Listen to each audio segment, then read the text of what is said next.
எல்லோருக்கும் வணக்கங்க. இந்த பதிவில் நம்ம எதை பற்றி பார்க்க போகிறோன்னா, சனி பகவானை சாந்தமாக்க எளிய வழிகள் அப்படின்னு தலைப்பு கொடுத்துருக்கோம் இல்லையா? அதை பற்றி தான் பார்க்கலாம். வாருங்கள் பதிவிற்குள் போகலாம். அதற்கு முன்னால் இதுவரைக்கும் சப்ஸ்கிரைப் செய்யாதவங்க சப்ஸ்கிரைப் செய்து கொள்ளுங்கள். உடனுக்குடன் பதிவினை பெறலாம். அதாவது இந்த உலகத்தில் எல்லாருமே நம்ம விதியை அனுபவிக்க தாங்க பிறந்திருக்கோம் இல்லையா? அதில் மாற்று கருத்தே இல்லை. இருந்தாலும் வாழ்கிற இந்த உலகத்தில் முடிந்த அளவுக்கு மனசாட்சியோட வாழ்றும்போது சனி தாக்கம் குறையுங்க. எல்லாரும் பரிகாரத்தெல்லாம் தேடி ஓட வேண்டாம். அதுக்கோசரம் தான் இந்த பதிவு. எல்லாரும் சொல்கிறாங்கன்னு பரிகாரமெல்லாம் செஞ்சு ஏமாறாதீங்க. எதுவுமே பரிகாரத்தில் பணமெல்லாம் செலவு பண்ணாதீங்க. இந்த எளிய வழிமுறைகளை நீங்கள் கடைப்பிடிச்சிட்டு வாங்க. இந்த உலகத்தில் பணத்தாலும் பந்தத்தாலும் பாசத்தாலும் நம்ம பின்னப்பட்டிருக்கோம் இல்லையா? அதில் நீங்களும் நானும் விதிவிலக்கு இல்லைங்க. அதில் நம்ம வாழ்க்கையை நடத்தும்போது நம்ம தெரிஞ்சோ தெரியாமலோ அறிந்தோ அறியாமலோ சில நேரங்களில் தவறு நடக்கிறது சகஜங்க. சில பேர் தெரிஞ்சே செய்கிறாங்க, சில பேர் தெரியாமல் மாட்டிக்கிறாங்க இல்லையா?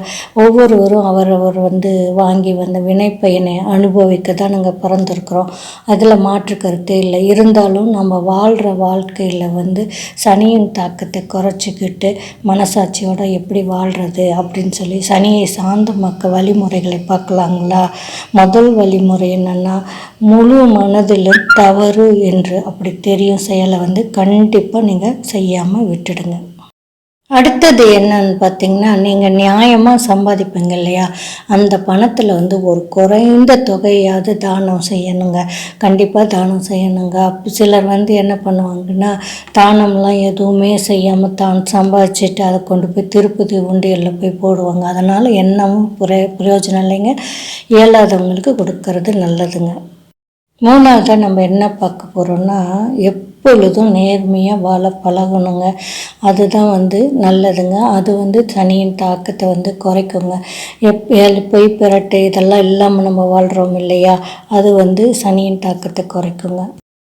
அடுத்தது என்னன்னா, உங்களால் மற்றவங்களுக்கு எந்த விதத்துலேயும் சொல்லாலோ செயலாலோ துன்பம் நேரக்கூடாதுங்க. அது ரொம்ப ரொம்ப முக்கியம். அதுக்கு அடுத்தது என்னன்னு பார்த்தீங்கன்னா, உடல் ஊனமுற்றவர்களுக்கு எந்த நேரத்துலேயும் ஹெல்ப் பண்ணுங்க. உங்களால் முடிஞ்சதை செய்யணும். அல்லது உடல் உதவியாக பார்க்கும்போது அனுசரணையாக இருக்கணும். அவங்கள இன்சல்ட் பண்ணக்கூடாது. அது ரொம்ப ரொம்ப முக்கியங்க. இதெல்லாம் நீங்கள் வரிசையாக செஞ்சுட்டே வாங்களேன். உங்களுக்கு சனியின் தாக்கம் குறையுதா இல்லையான்னு பாருங்கள். இப்போ செஞ்சுட்டு எனக்கு கமெண்ட்ஸில் சொல்லுங்கள். நம்மளால் முடிந்த உதவி தாங்க நம்ம செய்ய சொல்கிறோம். நமக்கு மீறின உதவியெல்லாம் செய்ய சொல்லலை. நம்மளால் முடிஞ்சது எதுவோ அதை செய்ய சொல்கிறோங்க. அடுத்தது என்னன்னு பார்த்தீங்கன்னா, கோயிலுக்கு தான் போய் இறைவனை வழிபடணும் அப்படின்லாம் இல்லைங்க. நம்ம மனசாட்சிப்படி நம்ம வாழ்ந்தோம்னு வச்சோங்களால அதே இறைவனை நம்ம திருப்திப்படுத்துறதுக்கு சமங்க. ஏன்னா இறைவன் தூண்லேயும் இருப்பான், துரும்புலேயும் இருப்பான் இல்லைங்களா? இறைவனை வழிபடுறதுக்கு இதை விட சிறந்த வழிமுறை எதுவுமே இல்லைங்க.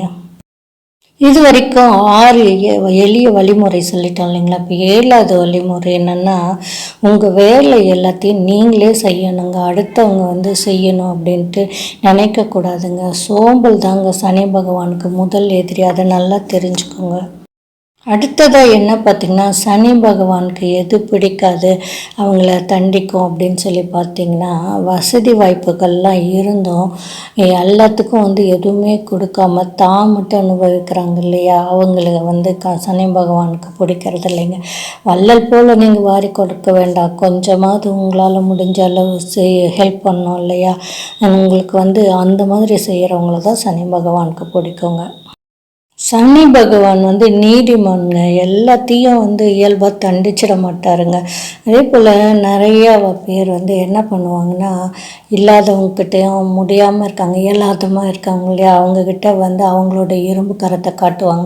அது சனி பகவானுக்கு ரொம்ப பிடிக்காதுங்க. அப்போ உங்களை கண்டிப்பாக இறக்கி விட்டுருவாங்கங்க. அதையும் நல்லா கவனத்தில் வச்சுக்கோங்க. சனி பகவானை சாந்தப்படுத்தணும்னா நாம் இந்த மாதிரி எளிய வழியெல்லாம் இருக்குங்க. இன்னொரு வழி என்னென்னா, எல்லா பாவங்களையும் செய்து கொண்டு இறைவனை வழிபட்டோம்னு வச்சுக்கோங்களேன், அது கண்டிப்பாக சனி பகவானுக்கு பிடிக்காதுங்க. நாம் அடுத்தவங்களுக்கு ஹெல்ப் பண்ணிட்டு மனதளவில் சுத்தமாக இருக்கணும். அப்போ தான் சனி பகவானியோடைய தாக்குதல்லேருந்து அவரை சாந்திப்படுத்தலாங்க. மனசாட்சியோடு நடந்துட்டு கடவுளை நம்பிக்கையோடு வழிபடுறாங்க இல்லையா, அவங்களையெல்லாம் சனி பகவான் எந்த விதத்துலையும் பெரிய அளவில் பாதிக்கிறது இல்லைங்க. சனி பகவானை சாந்தப்படுத்துறதுக்கு எளிய 10 வழிமுறை இதில் நான் சொல்லியிருக்கேங்க. நீங்கள் ட்ரை பண்ணி பாருங்கள். கண்டிப்பாக உங்களுக்கு பிரீத்தி கிடைக்கும். நம்பிக்கை தான் வாழ்க்கை. நம்பிக்கையோடு இந்த இதெல்லாம் முயற்சி செய்யுங்க.